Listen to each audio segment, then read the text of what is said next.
sudah bisa membantu saya untuk pembuatan aksi nyata saya sebagai bahan dari tugas CGP.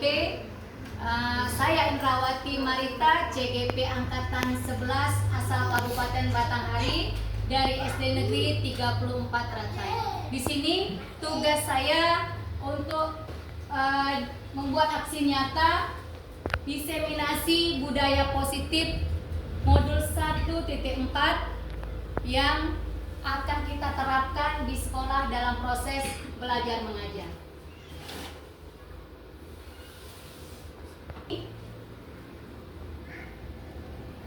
Yang harus kita lihat di sini kesepakatan.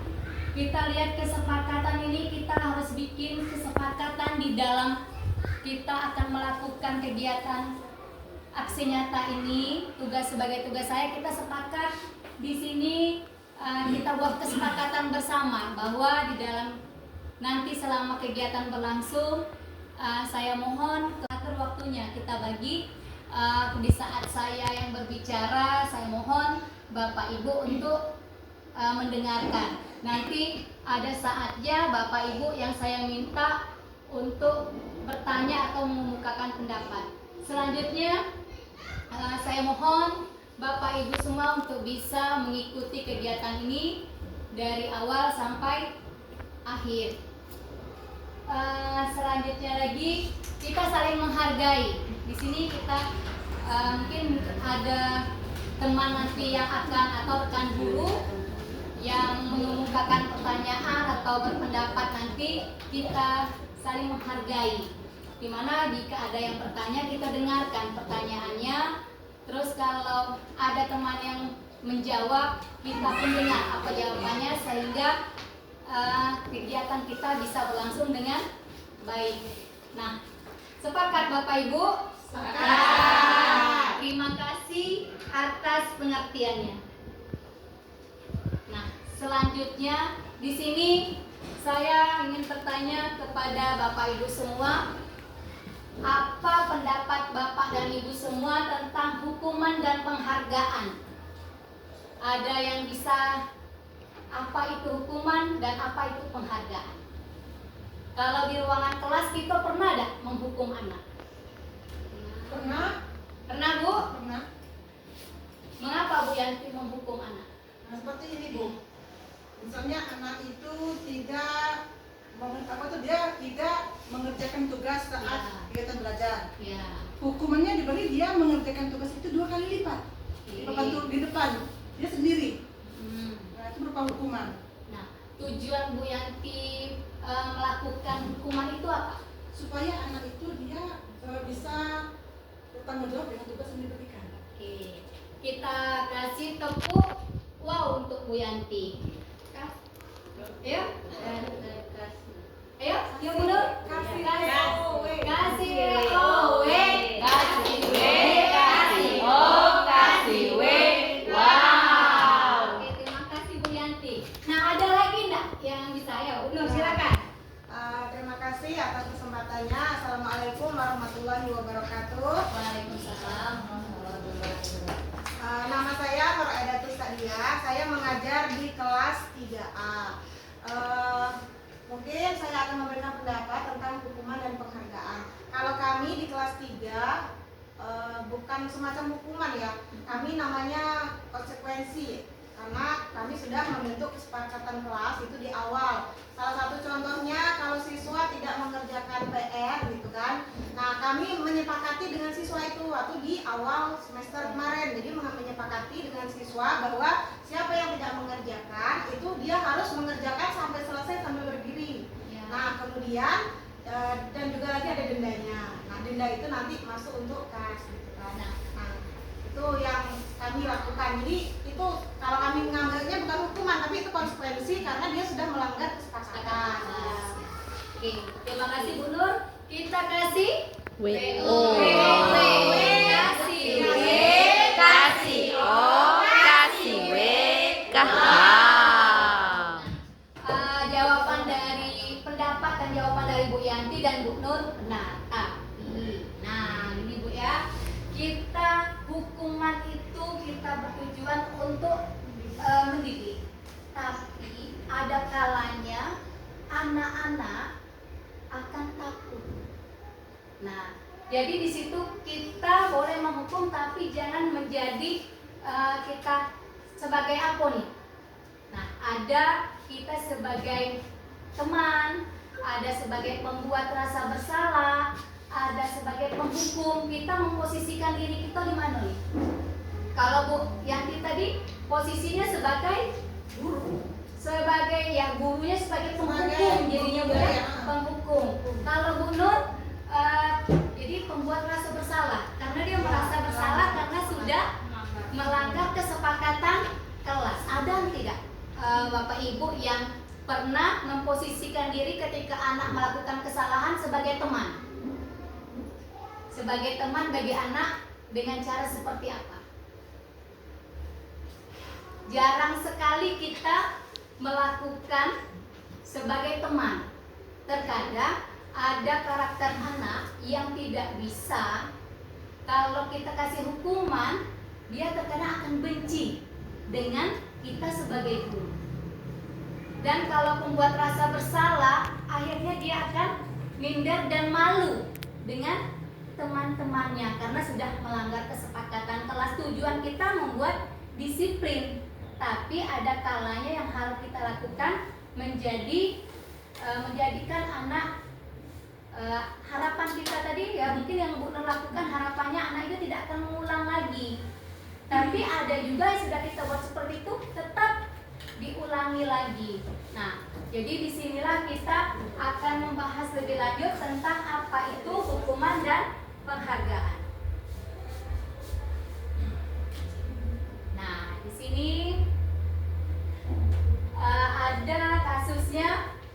Di sini guru hendaknya memiliki kemampuan dan mewujudkan budaya positif di sekolah. Budaya positif dapat dijalankan dengan menerapkan konsep-konsep inti seperti yang pertama, disiplin positif, yang kedua, motivasi perilaku manusia yaitu pada murid kita, keyakinan sekolah ataupun keyakinan kelas, kebutuhan dasar manusia, posisi kontrol restitusi, dan selanjutnya segitiga restitusi. Di sini pernah tidak kita sebenarnya pernah melakukan segitiga restitusi, tapi kita tidak tahu kalau itu sudah termasuk ke segitiga restitusi. Apa itu? Nanti kita akan jelaskan lagi. Di sini disiplin positif. Selanjutnya disiplin positif. Disiplin positif merupakan suatu cara penerapan disiplin yang mengajarkan anak bertanggung jawab dan menumbuhkan kesadaran diri berdasarkan nilai-nilai kebajikan. Disiplin positif lebih ke arah disiplin diri yang dapat mengontrol diri dalam melakukan segala tindakan. Disiplin positif dapat dilakukan tanpa paksaan, dengan pujian ataupun hukuman. Selanjutnya, nilai kebajikan. Apa itu nilai kebajikan? Nilai-nilai kebajikan apa yang Anda rasakan atau ibu-ibu rasakan penting saat ini untuk ditanamkan pada murid-murid di kelas atau di sekolah ini. Apa nilai-nilai kebaikan atau kebajikan yang kita rasa sangat penting untuk kita terapkan di kelas? Ayo, Bapak Ibu, ada enggak rasanya nilai kebaikan atau kebajikan yang sangat penting saat ini yang harus kita tanamkan kepada murid kita di kelas? Sopan santun. Apa lagi? Ada tanggung jawab, disiplin. Nah, semua itu kita terapkan pada kesepakatan kelas kita. Nah, terkadang kita sudah bikin kesepakatan kelas, tapi maaf Bapak Ibu, maaf saya juga seperti itu. Kesepakatan kelas yang kita bikin terkadang tidak kita buat melalui kesepakatan dengan siswa kita. Jadi kesepakatan kelas, kalau sekarang ini banyak sekali kesepakatan kelas yang dibuat melalui percetakan, yang sudah jadi, tinggal print. Seharusnya kesepakatan kelas itu apa? Kita buat sendiri bersama dengan siswa kita, sehingga apa yang kita, jadi siswa kita yang meminta, dan dia pun tahu dia tidak akan melakukan kesalahan. Jadi disiplin dari dirinya yang perlu kita tanamkan. Selanjutnya, nah di sini kita ke profil pelajar Pancasila yang mungkin Bapak Ibu sudah tahu kalau di sekolah ini, apalagi sekolah kita sekolah penggerak, kita pastinya sudah sering, bahkan bukan mendengarkan lagi, sudah melaksanakan P5 yaitu profil pelajar Pancasilanya, di mana yang pertama beriman dan bertakwa kepada Tuhan Yang Maha Esa, mandiri, berkebinekaan global, bergotong royong, kreatif dan bernalar kritis. Dikarenakan kita pun sudah merupakan sekolah penggerak, jadi saya rasa kita semua sudah menerapkannya dalam perilaku sehari-hari, dan ini pun sudah kita jalankan dengan sangat baik.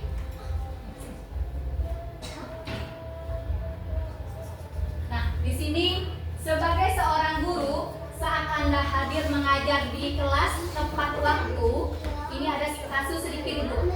Motivasi apakah yang mendasari tindakan Anda?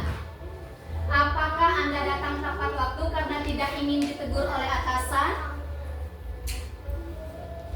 Anda dan kemudian mendapat surat peringatan, atau Anda ingin penghargaan sebagai karyawan atau guru yang berprestasi, atau Anda ingin menjadi orang yang menghargai waktu, menghargai diri Anda sendiri sebagai teladan bagi murid-murid Anda, karena Anda percaya tindakan apa Anda sebagai guru akan dicontoh oleh murid-murid Anda.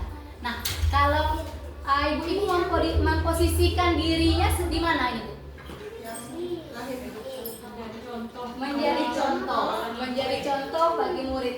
Tapi terkadang ada sebagian dari, tapi tidak guru kita, Bu.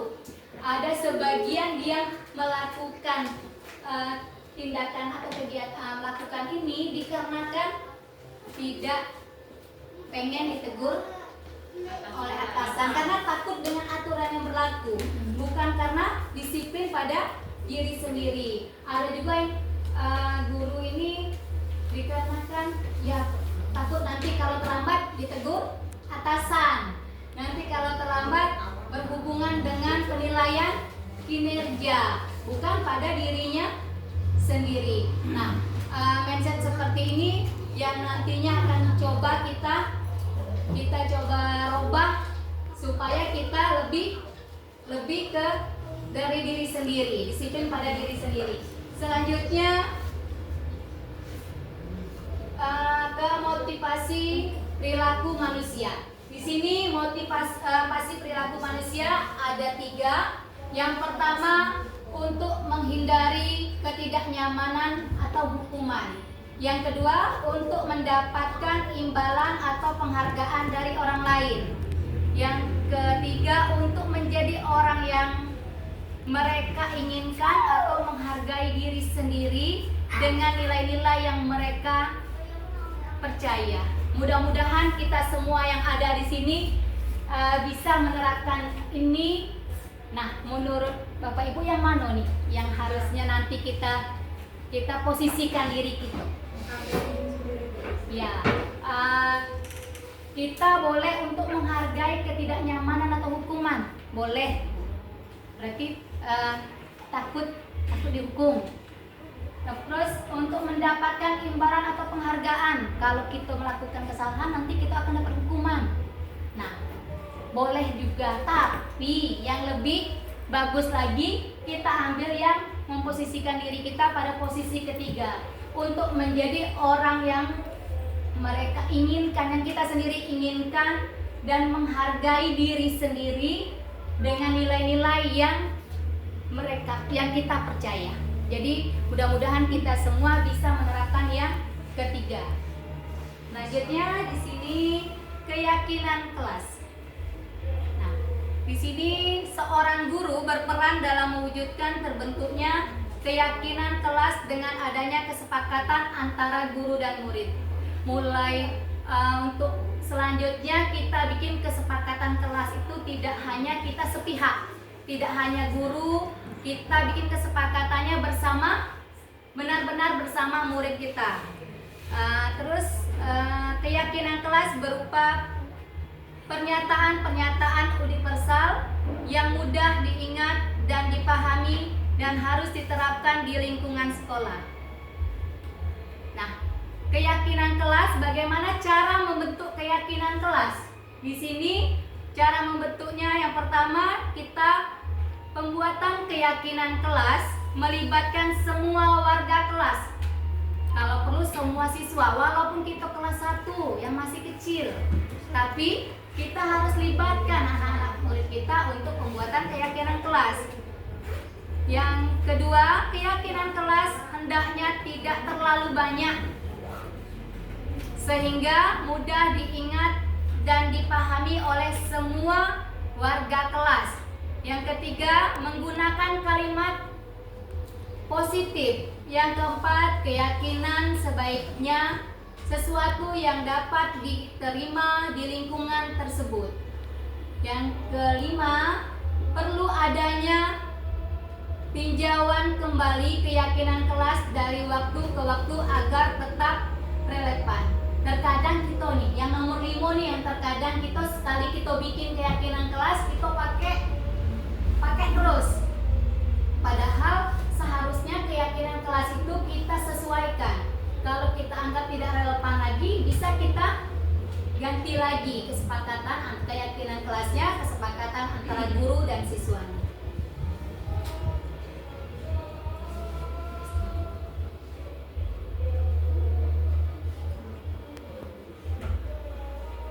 Di sini kebutuhan dasar manusia, kita lihat lagi. Kebutuhan dasar manusia kita bagi menjadi 5. Perlu ibu-ibu? Boleh, silakan.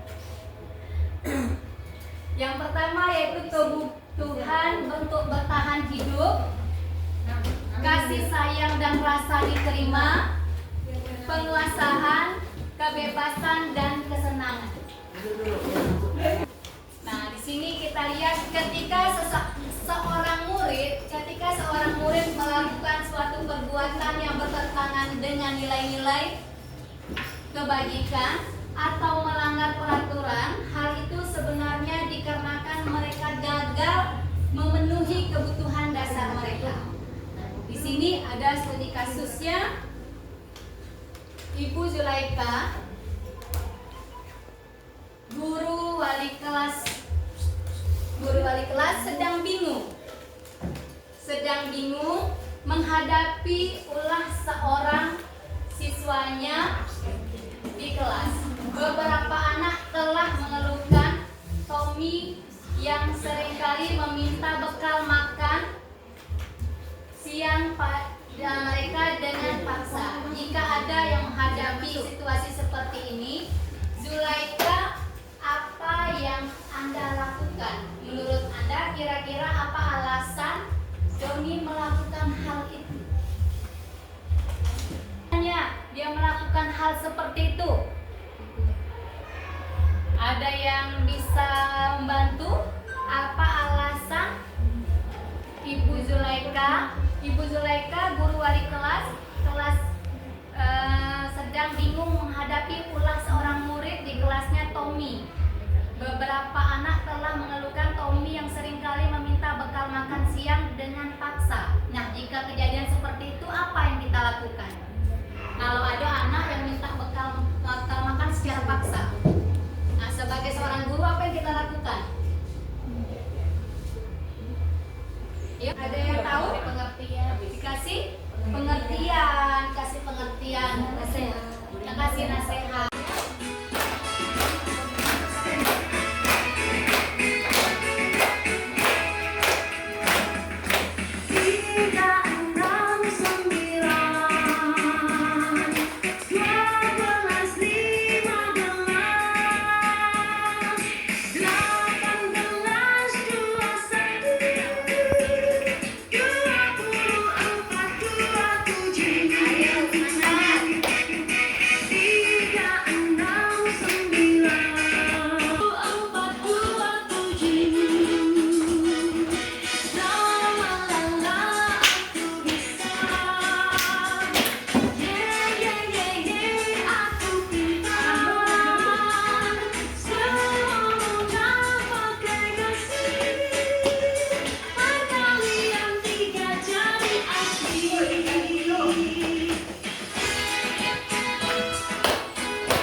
Yang pertama, posisi kontrol guru sebagai penghukum. 2, posisi kontrol guru sebagai pembuat merasa bersalah. Yang ketiga, guru sebagai teman. Yang keempat, guru sebagai pemantau. Dan kelima, guru sebagai manajer. Nah, kita melihat di mana posisi kita. Nah, di sini kita lihat di posisi kontrol. Yang pertama, kita harus melihat dulu identitas yang motivasinya guru berbuat, guru berkata, hasilnya. Nah, di sini identitas gagal, kontrol dari luar, menghindari hukuman. Terus identitas berhasil sukses, kontrol dari luar dan dari dalam. Identitas keberhasilan dan kesuksesan itu kontrol diri. Di sini kita lihat menghindari hukuman. Di sini guru sedapat mungkin untuk tidak menjadi penghukum, di mana kita sering sekali menghardik, menunjuk-nunjuk, menyakiti dan menyindir anak murid kita. Itu sering kita lakukan. Sebenarnya itu posisinya itu kita memposisikan kita sebagai gurunya sebagai penghukum terhadap murid. Terus ada lagi pembuat rasa bersalah. Di situ kita sering juga kalau ada anak yang salah perilakunya, kita berceramah dan mengatakan seharusnya seperti ini, ibu kecewa dengan kamu. Itu kita tujuan kita itu untuk membuat murid merasa bersalah. Nah, terus kita memposisikan diri kita sebagai teman. Di sini membuatkan alasan-alasan untuk murid. Jadi kita mengajak murid kita untuk bercerita. Kita apa yang dilakukan itu karena apa? Kita gali dengan cara kita dekat sebagai teman terhadap murid. Terus ada lagi posisi kontrol kita sebagai pemantau. Kita menghitung dan mengukur di mana apakah sering murid itu melakukan kesalahan. Kita pantau mengapa dia melakukan kesalahan. Itu posisi kita sebagai pemantau.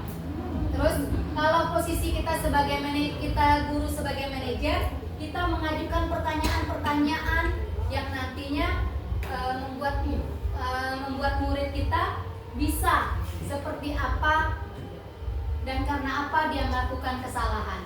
Nah, sekarang ibu-ibu sudah pernah melakukan ini. Ibu-ibu berada di posisi kontrol yang mana? Coba sekarang saya minta ibu-ibu untuk menuliskan ibu-ibu pernah melakukan posisi kontrolnya sebagai apa yang pernah terhadap murid. Silakan. Yang paling sering kita apakah sebagai penghukum, apakah sebagai pembuat merasa bersalah, apakah pembuat guru sebagai teman, sebagai pemantau ataupun sebagai manajer. Coba Bapak Ibu bayangkan pernah sebagai apa kira-kira? Guru sebagai pembuat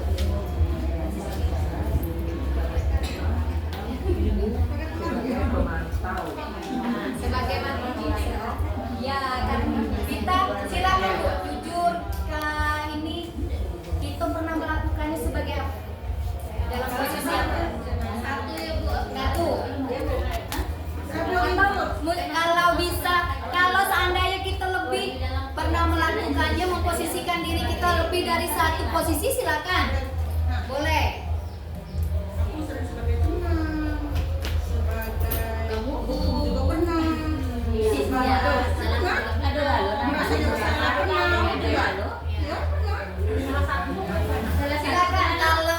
Kalau memang kita sebagai guru pernahnya di posisi kontrol yang mana yang pernah kita lakukan? Atau mungkin kayak Bu Yanti pernah ada sebagai penghukum nih? Jarang. Sering sebagai teman. Sebagai pembuat merasa bersalah pernah tidak? Ada tapi jarang. Tapi yang sering itu sebagai teman, mendekati anak, bercerita. Ya, silakan tuliskan dulu. Pernah melakukan yang ada tapi jarang gitu. Nah, pernah melakukan tapi jarang. menghukum jarak. Pernah tapi jarang. Ya. Yang sering itu sebagai pemantau dan sebagai teman. Oke. Kalau Ibu Gusti sebagai penghukum yang paling sering ya Bu ya, penghukum. Karena apa Bu? ya, karena anak-anak kan sudah sering diingatin jangan ribut di lokal, jangan berlari-lari ketika belajar, jangan ganggu teman, tetapi akhirnya anak-anak tetap melaksanakan apa yang sudah kita perintahkan. Ya, akhirnya kita kasihlah hukuman salah satunya kepada anak tersebut. Oke, kalau posisi yang lain pernah dilakukan Bu Gusti? Sebagai pemantau. Pemantau. Oke. Kalau Bu Teti? Itu namanya sebagai pemantau. Nah, kalau sebagai teman di mana posisinya tuh? Sebagai teman, kita belajarnya suka sama belajar kan. Jadi kita ajak anak-anak itu tuh supaya dia itu bisa cepat. Jadi sebagai tidak merasa apa namanya, tidak merasa gimana? Takut ya Bu ya? Sudah Tidak merasa takut, takut ya? jadi kita anggap anak sebagai teman, ajak bicara, ajak dia bermain gitu kan dulu, nanti sambil kita memasuki materi pelajaran. Oke. Bu Waitir? Yuk. Bu Waitir posisi kontrolnya berada di posisi mana nih? Kalau melihat dari posisi kontrol di situ, semuanya pernah saya lakukan, namun saya lebih cenderung seperti membuat rasa bersalah seperti kayak Ibu tadi. Kenapa? Karena kan anak biasanya kita kan ya ada semacam suatu konsekuensi kan setiap satu kesalahannya tidak bisa kita biarkan saja. Sehingga kadang kan kita memberikan layanan berdekat. Kalau seandainya temannya seperti ini bagaimana? Bagaimana? Coba kalian bayangkan. Kalau kalian di sini bagaimana? Misalkan jangan gaduh di kelas. Kalau nanti kejedot di dinding, kejedot sama teman, bagaimana? Kalau ke teman kalian bahaya bagaimana? Kalau kalian bagaimana kayak gitu ya? Bu Waitir lebih ke posisi pembuat merasa bersalah ya. Kalau Bu Ani? Kalau saya dari posisi yang sering semuanya pernah saya lakukan. Yang paling sering ya Bu Ani? Saya pengen memilih guru sebagai manajer. Manajer ya. Karena itu keselamatan kelas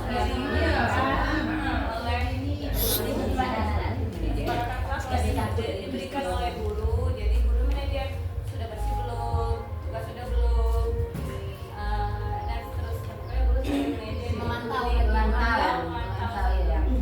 memantau dan manajer lebih ya.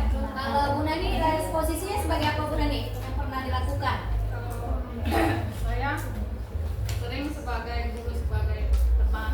Nah, Jadi saya melakukan pendekatan secara pribadi ke anak. Saya dekati anak, saya panggil anaknya. Misalnya ada kendala kesusahannya seperti apa.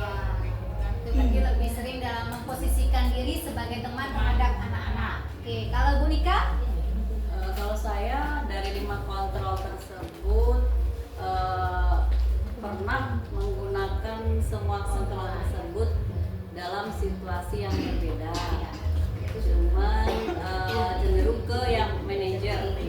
Seperti kesepakatan kelas kan dibuat sesuai dengan kesepakatan dengan siswa yang menjalankan, kita hanya memantau dan manajernya sampai mana konsekuensi dari siswa-siswa tersebut. Oke, kalau Bu Sundari?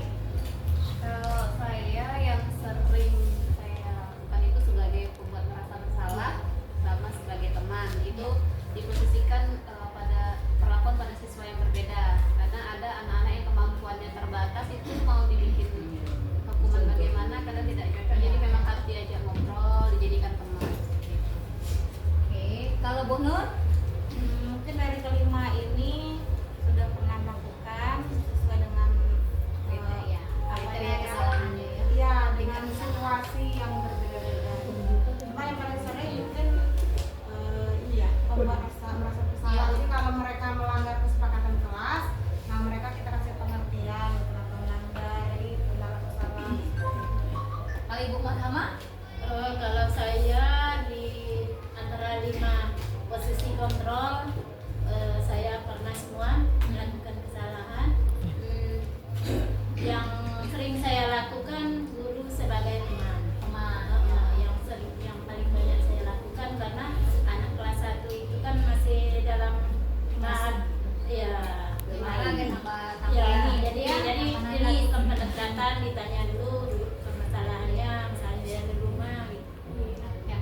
Des sebagai apa? Kalau saya kelima itu semuanya pernah saya lakukan, tapi yang sering karena saya masih ngajar tahap kelas rendah perubahan kan, jadi saya dulu sebagai teman anak itu saya dekati karena dia belum begitu baru dari kelas belum begitu paham dari kelas 2 ke kelas 3 jadi banyak yang memakai kelas guru sebagai teman.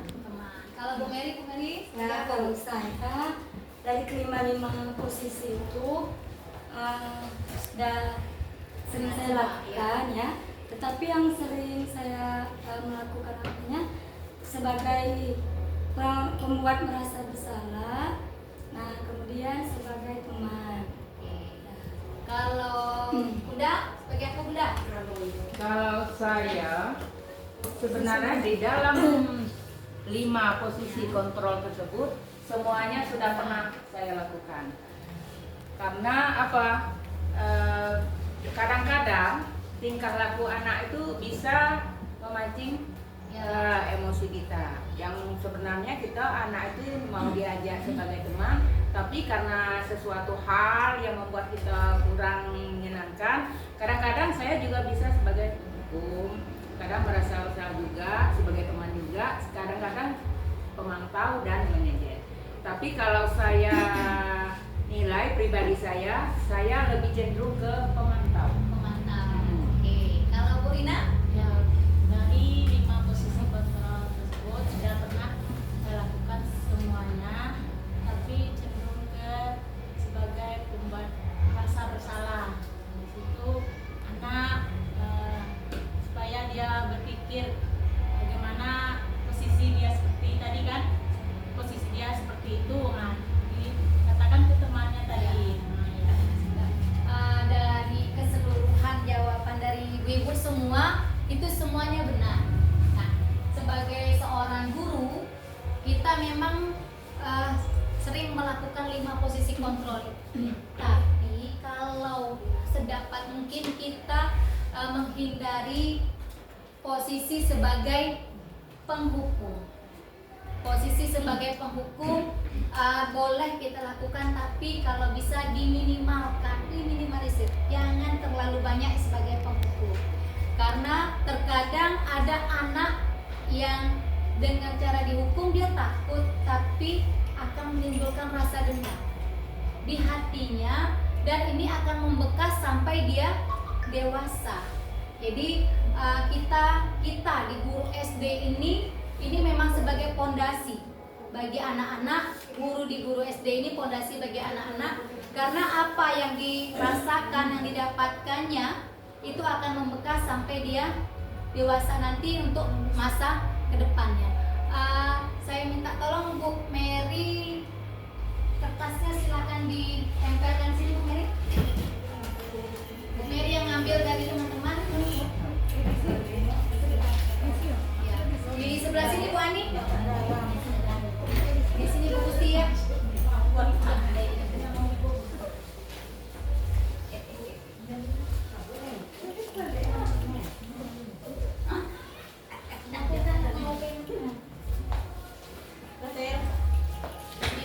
Tuh, kasih lagi Bu. Bu Ani.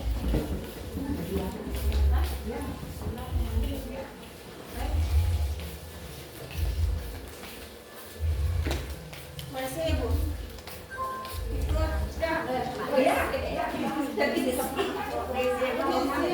Revisi dan revisi.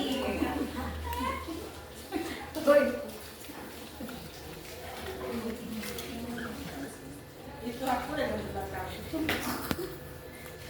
Terus yang berlebihan. Itulah hakim guru sebagai penghukum. Tidak tahu lagi mana yang ditempel benar. Efeknya yang kedua bom, kerupuk 4, kami ini.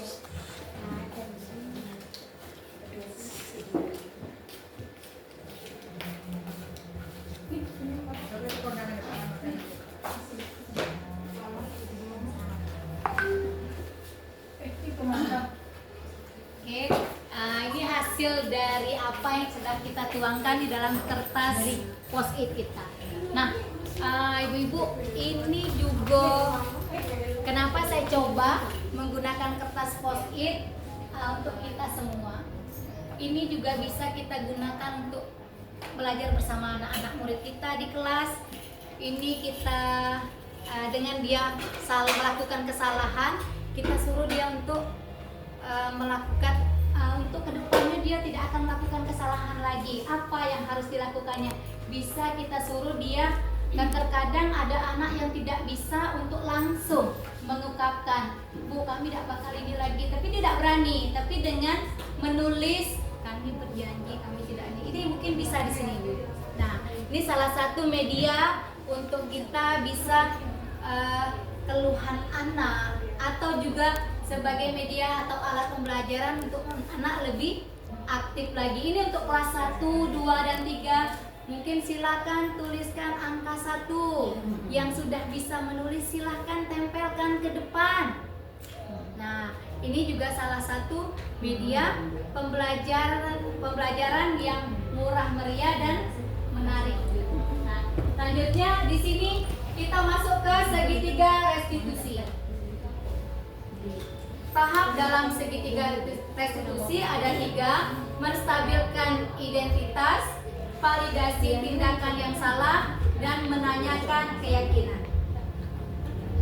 Nah, menstabilkan identitas dilakukan berdasarkan prinsip bahwa membuat kesalahan adalah bagian dari proses pembelajaran yang nantinya akan menggeser identitas gagal ke arah identitas sukses. Yang akan kita lakukan, berbuat salah itu hal yang manusiawi. Terus tidak ada manusia yang sempurna. Kita pasti bisa menyelesaikan permasalahan ini. Bapak dan Ibu tidak tertarik untuk mencari tahu siapa yang benar, siapa yang salah, dan Bapak dan Ibu lebih tertarik untuk menyelesaikan masalah. Kalau kamu menyalahkan dirimu sendiri terus-menerus, apakah kamu bersikap baik pada dirimu sendiri? Nah, ini selanjutnya kita validasi tindakan yang salah. Validasi tindakan yang salah dilakukan berdasarkan prinsip bahwa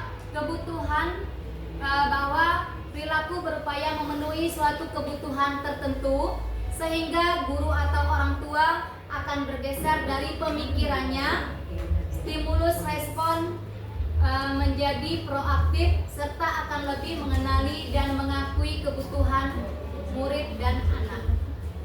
Ini sering kita lakukan, Bu. Anak itu salah.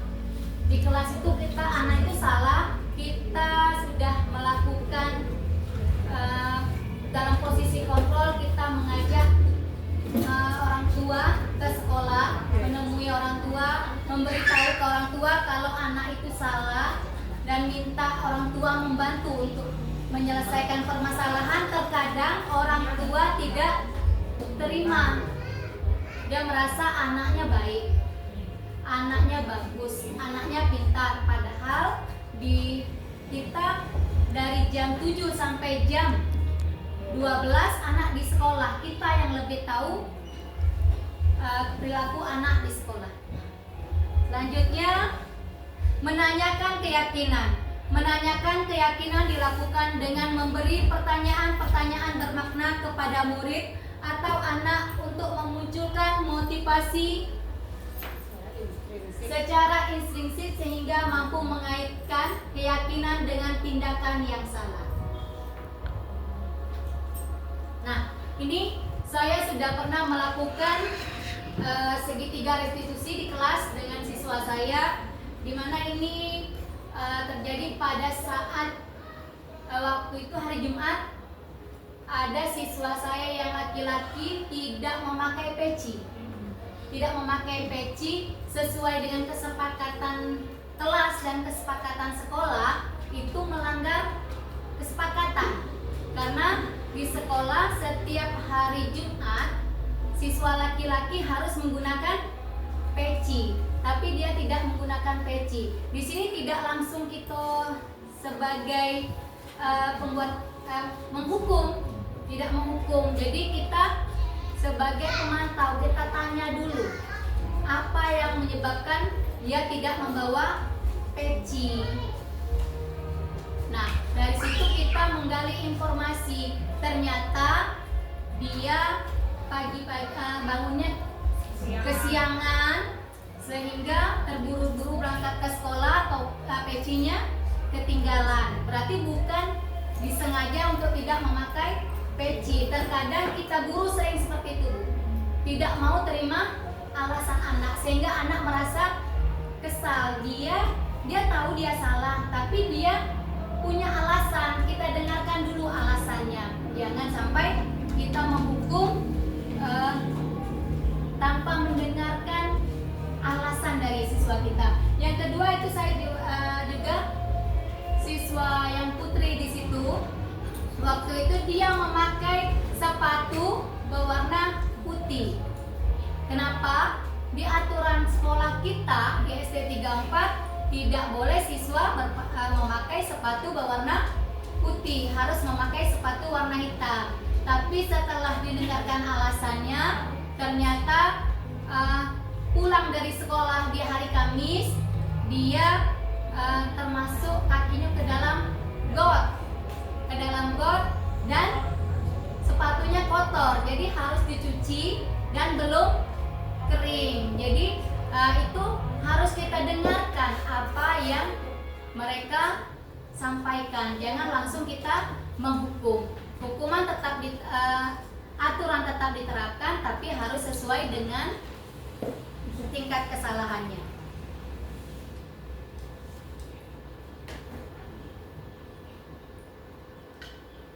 Nah, di sini Ibu Dani sedang menjelaskan, ini ada kasus nih, Bu. Ibu Dani sedang menjelaskan pelajaran bahasa Inggris di papan tulis. Namun beliau memperhatikan bahwa Fajar malah tidur-tiduran dan acuh tak acuh pada pelajarannya. Fajar coba jawab pertanyaan nomor 3. Maju ke depan dan kerjakan di papan tulis. Fajar pun tampak malas-malasan maju ke depan. Dan sesampai di depan, Fajar pun hanya diam terpaku sambil memegang buku bahasa Inggrisnya dan memainkan spidol di tangannya. Ayo Fajar, makanya jangan tidur-tiduran. Lain kali perhatikan. Sudah sana duduk kembali, kira-kira siapa yang bisa? Fajar pun kembali duduk di bangkunya. Hal seperti ini sudah seringkali terjadi pada Fajar. Sepertinya tidak memperhatikan, acuh tak acuh, dan nilai-nilainya pun tidak terlalu bagus untuk pelajaran bahasa Inggris. Pada saat ditegur oleh Bu Dani, Fajar hanya menjawab, "Tidak tahu Ibu." Ibu Dani pun menjawab, "Bagaimana kamu Fajar? Kamu gak kasihan sama ibu ya? Ibu sudah capek-capek mengajar, kamu tidak kasihan sama ibu." Dan Fajar pun diam membisu. Nah, di sini kita akan melihat hukuman, konsekuensi, dan restitusi. Dari kasus Fajar tadi kita melihat hukuman apa yang harusnya dilakukan oleh Bu Dani terhadap Fajar. Kalau Fajar belajar tapi dia malas-malasan, apa hukumannya? Nih, di kasusnya. Nah, ya. Kenapa Fajar? Berarti kita harus bertanya dulu. Ngapain Fajar, atau kenapa Fajar tidak mau memperhatikan pelajaran? Terus, nah mungkin dia entah tidak fokus karena tidak sarapan, kan bisa. Nah, atau memang dia tidak menyukai pelajaran bahasa Inggris, atau dia tidak suka dengan gurunya. Ada yang seperti itu. Atau ibunya terlalu serius mengajar. Ibunya terlalu serius mengajar. Breaking. Jadi dia tidak mau. Nah, seharusnya kita dalam posisi ini kita memposisikan diri, seharusnya Bu Dani memposisikan diri sebagai di posisi kontrol yang mana dengan Fajar?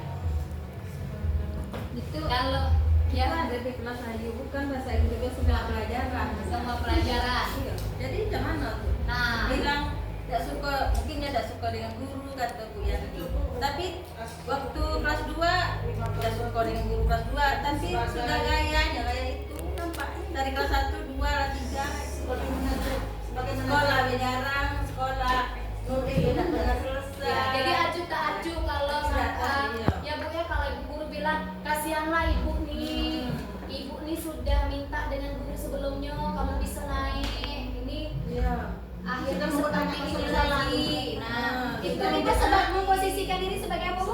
Hukuman saja bersalah. Membuat merasa bersalah. Nah, kalau seperti ini terus kamu bisa kayak Ibu sudah capek, kan sudah merasa bersalah, capek. kan? Nah, karena dia menjadikan dia merasa bersalah. Nah, itu harapannya anak-anak akan terbuka hati dan pikirannya, dia akan lebih semangat lagi. Cuman ini dia semangat dia. Nah, ayo ibu-ibu ada yang mengalami enggak? Bu Desti ada nih mengalami. Dikasih reward Bu. Ibu Desti pernah Oh, saya ke saya kasih reward kamu lagi. Nah, Ada itu. kalian. Kalau Bu Nani, Bu Des dikasihnya nih, Reward. kalau bisa Iya. nilainya bagus di pelajaran itu akan ibu kasih reward. Iya, kalau Ya betul, Bu Nani. Iya, Saya kalau mungkin saya sudah juga. melakukan Iya. itu. Sudah pernah Saya melakukannya. kasih uang jajan Kalau untuk saya restoran, saya kasih jajanan, Kadang kasih kasih hadiah berupa makanan. Kasih minggir-minggir kita boleh. Nah, kan itu kan hadiah. Iya. Nah, Kita kasih motivasi. motivasi mungkin tujuannya mengasih motivasi karena memang ada sebagian anak yang memang tidak mau kalau tidak dapat hadiah, walaupun sebenarnya itu Tapi tidak kan nggak- boleh. tidak mesti setiap hari. Ya. Win, Ya. nah itu apa namanya tuh kasih reward. Tapi memang anaknya kasih reward tidak, dia mau nulis lah, tidak lah, mau sekolah lah, dipanggil orang tuanya, neneknya tidak boleh sekolah Bu. Memangnya nenek ya emak yang ngatur, nenek itu bisa be. Udah tuh maaf ya Bu In, Ya. sekolah sehari libur 3 hari, sampai buku dijilid, tidak dijilid. Sudah tuh dia bilang Bu, kami mau jilid Bu, jajannya kan banyak, kami nabung Bu, saking anaknya nyilid buku, be dikasih PR tidak buat, atau cuman no, kadang bengong Ibu, bukan dari kelas 1 ayo yang ngajar, kelas 2 nanya dengan Mary kayak itu, kelas 3 juga kayak itu. Berarti Bu Des tuh harus lebih menerapkan 5 posisi kontrol tadi, harus memang benar dipilih.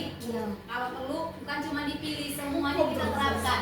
Nah, kita terapkan 5 posisi kontrolnya sehingga mudah-mudahan lebih, kalau saran saya tuh Ibu Des lebih jadi teman dalam posisi kontrol sebagai teman. Karena yang seperti itu kita harus lihat. Buka dia untuk bercerita, mungkin keluhannya ada masalah di keluarga, bisa jadi masalah di keluarga. 2 orang Win, yang cewek udah mau bergaul, ngomong dengan kita dia tidak mau. Ya, itu dikarenakan lagi Bu Des ya, itu kita harus memposisikan diri sebagai teman, kita buka ceritanya seperti apa. Nah, nantinya disitulah untuk kita mengambil tindakan selanjutnya. Karena ada memang dari keluarga yang tidak mendukung, atau mungkin dia tidak bisa, ya sudah, tidak ada yang bisa ngajarin. Nah, karena tingkat kemampuannya juga seperti itu. Nah, di sini kalau Bu Mary suaranya lagi hilang, suaranya lagi hilang. Bu Nani yuk baca dulu Bu Nani. Ini Ibu Nani yuk ke depan. Bu Nani ke depan, kita baca yang di hukuman. Identitas gagal itu kita seringnya memberi hukuman. Yuk silakan tinggal baca Bu Nani. Nah, ya Bu dengan tuh Iya. Nah mungkin itu tadi saya bilang untuk membuka anak-anak mau belajar juga di kelas, itu cari metode pembelajarannya kadang kita selang-seling biar jangan membosankan. Ibu Nani silakan. Identitas gagal itu melakukan hukuman, apa saja hukumannya itu Bu Nani?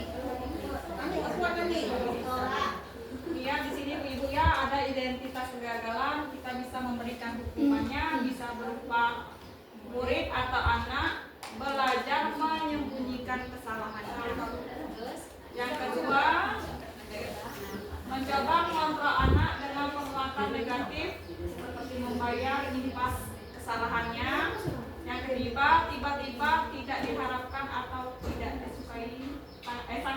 baik. Yang keempat, dibuat guru. Yang kelima, meyakinkan guru menjalani konsekuensi dengan menyalahkan, mengkritik, menyindir, dan merendahkan. Oke, di sini kalau yang identitas suksesnya, terima kasih Bu Nani. Identitas suksesnya di sini disiplin, konsekuensi, dan restitusinya. Saya bisa, Bu Gusti? Ayo Bu Gusti. Bu Gusti yang bacanya, Bu Gusti.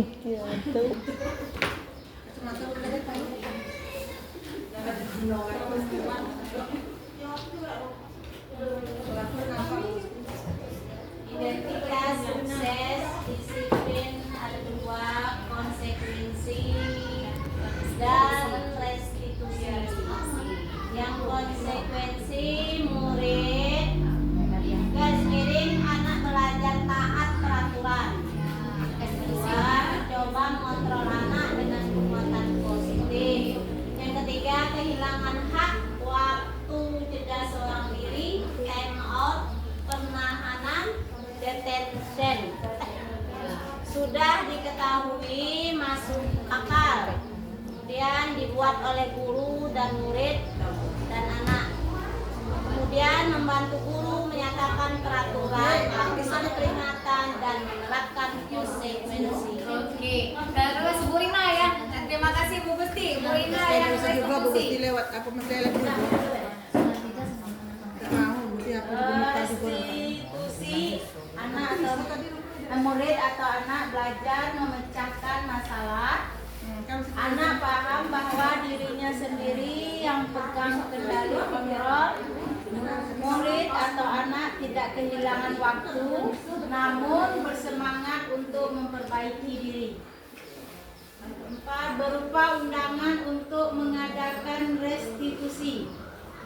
5. Dibuat oleh murid atau anak. 6. Menguatkan guru menyebutkan keyakinan kelas, membimbing kerangka acuan berpikir restitusi murid atau anak. Terima kasih Bu Rina. Nah, kita kasih tepuk jempol untuk kita semua. Tepuk jempol. Jempol kanan, jempol kiri, 2 jempol. Jempol. Terima kasih. Oh, tepuk jempol ya sekali lagi. Tepuk jempol. Jempol kanan, jempol kiri, 2 jempol. Mantap untuk kita semua. Sebelum kita tutup pertemuan kita pada hari ini, kita kasih tepuk WOW. Kasih W, kasih O, kasih W. Wow. Jempol kanan, jempol kiri, 2 jempol. Mantap. Tepuk WOW. Kasih W, kasih O, kasih W. Wow. Kasih W, kasih O, kasih W, WOW. Kasih WOW. Kasih W, kasih O, kasih W. WOW. Wow.